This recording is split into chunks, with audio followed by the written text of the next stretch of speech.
everyone, welcome to Sparkling Memories, a place where you can build healthy relationship with food, pairs, and yourself. And yes, today's topic we're actually going to be talking about is being a stalker or getting stalked. Because apparently it's a big issue and a lot of times it happens to people who are just ordinary, whether it be a YouTuber, a TikToker, or just random people. And it happens to the least person you expected to. That's the crazy part about it. You don't know who is this person and they're all over the place until you get in the calls, the texts. Then you have people that will literally talk to people that you know just so they can act like they actually know you, but they don't really truly know you. I have had situations where people would say so many things, and the person who they say it to actually believe that the one who's talking about me actually know who I am and what I do. And in reality, they know of you, but they don't know you personally. That's a whole thing. And the thing is, when someone is obsessed with you, or they want to be with you, or they have some kind of sexual desire, or they could be jealous. Yes, something simple as I don't like how she walk, I don't like how she talk, I don't like how successful she is, I don't like what she's driving. I mean, that could put people on the edge too. And you get people who are jealous and then get stalker. Stalker is when someone has an obsession about you and they take it to a whole completely different level. And the best part about that, there's places that can actually help you because the thing is you do not want to become a victim. And you can avoid it all kinds of different ways, whether you block somebody, whether you stop speaking to someone, it could be an ex.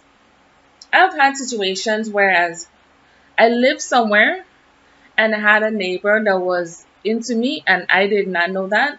And the person would do a lot of stupid stuff, like try to figure out what my name was so they could actually call my home phone and interact with me, trying to pretend like as if they didn't see the number in the phone book.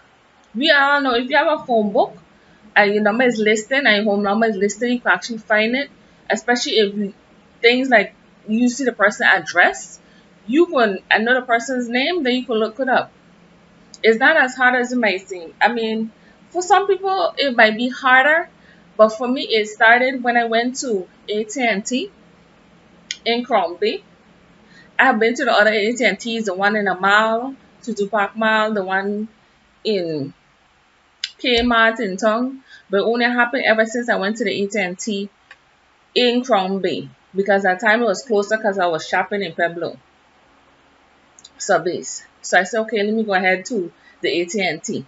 This is in St. Thomas, U.S. Virgin Islands, is where it first started.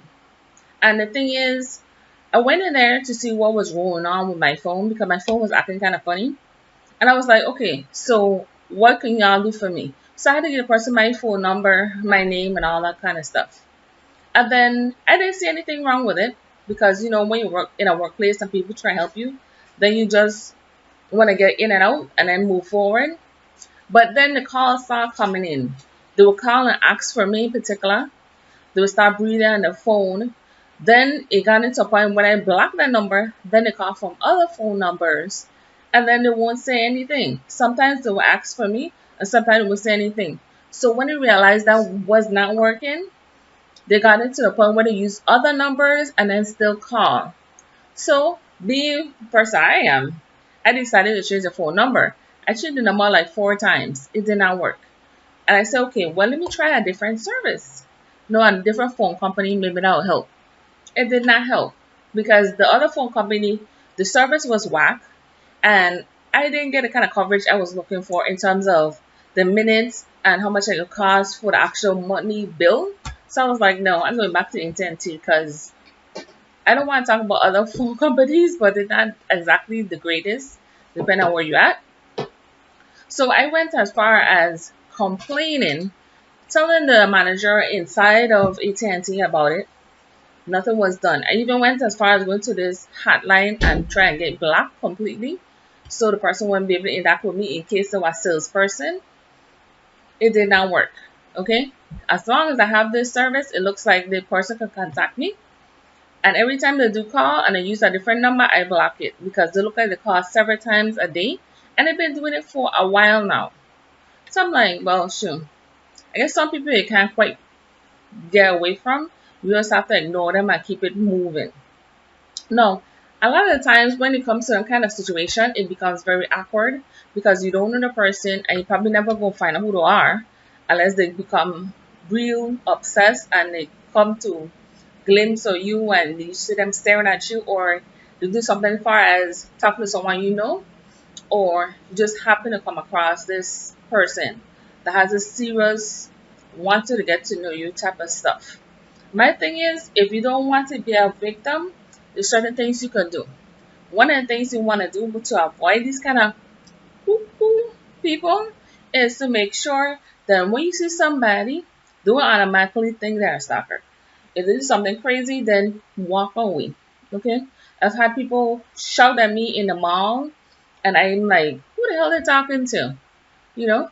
And then I'm the only one walking down the aisle. So who they could possibly be talking to? And at the end, I look up to see the people, and I didn't know anybody that was at the table. So for them, it could have been a late joke. For me, it was uncomfortable because why are you calling out my name? You don't have anybody over here name that name besides me, because if you're talking to someone and the next time and I wasn't over there, and then I could have said, okay, maybe talking to somebody else who has the same name, but it wasn't even that. It was somebody who knew my name and decided to play a practical joke so they think it was cute, and it wasn't. It was annoying. I'm like, I'm going to be a regular day. I don't need crap, you know? And the thing is, the first thing you don't want to do when it comes to a stalker is to acknowledge them to the point that you're getting upset or you're giving them any type of energy. The best thing to do is ignore them. Unless they try and cause you physical harm, then you want to do something about that.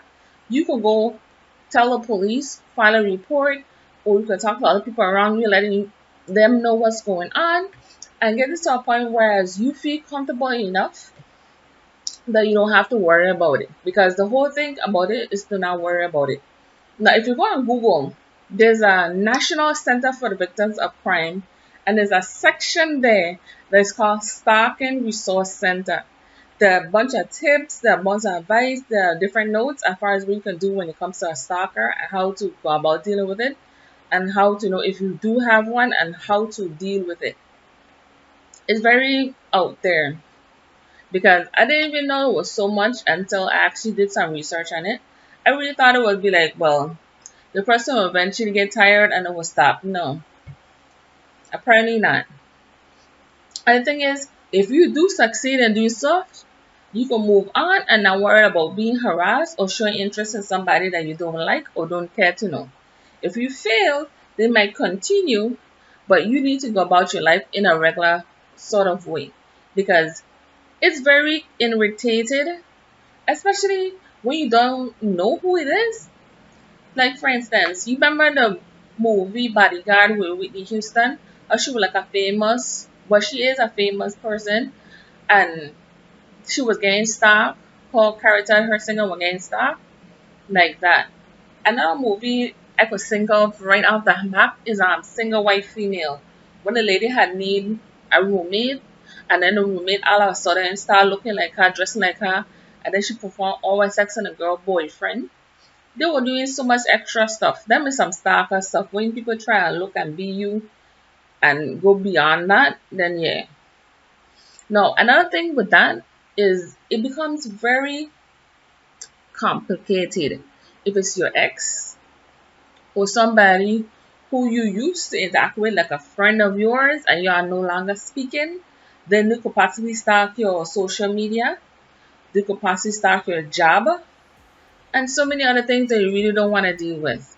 And I have had too many instances that I'm like, this ain't working out. And the thing is, in that you cause it to know. Sometimes you just going about your regular day, and then all of a sudden somebody is so into you, and you want to know exactly where this energy come from. And you really actually we don't know where it come from. You just know it happening.